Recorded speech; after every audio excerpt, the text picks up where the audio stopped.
వారికి అప్పగిస్తూ ఈ కార్యక్రమంలో మాట్లాడవలసినటువంటి వ్యక్తులు రెండోసారి మాట్లాడవలసినటువంటి పేర్లు కూడా రిక్వెస్ట్ చేసి వారికి అప్పచెప్తాము.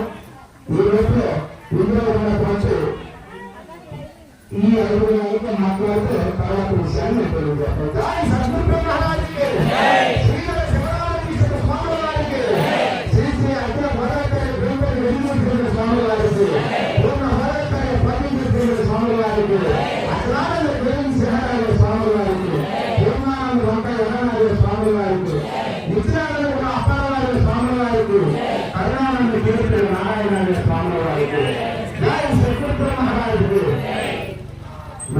చక్కగా సమయాన్ని వృధా చేయాలని మీ సమయాన్ని చూడకుండా సమయాన్ని కొనగా అందరూ చక్కగా నాయన గురు ప్రార్థన కావాలని మీ అందరికీ ఎప్పుడు ఎన్నో సభలు చెప్పాలనుకుంటున్నాను.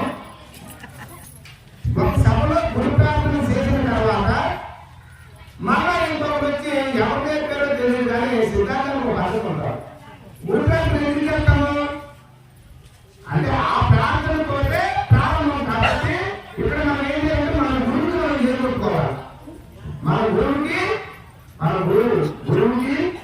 చేరుకుంటుకొని వారికి మనం ఒక శ్లోకం ఏదో చదువుకొని మనం ఉపన్యాసం ప్రారంభిస్తే అది పద్ధతి అన్నమాట. అందులో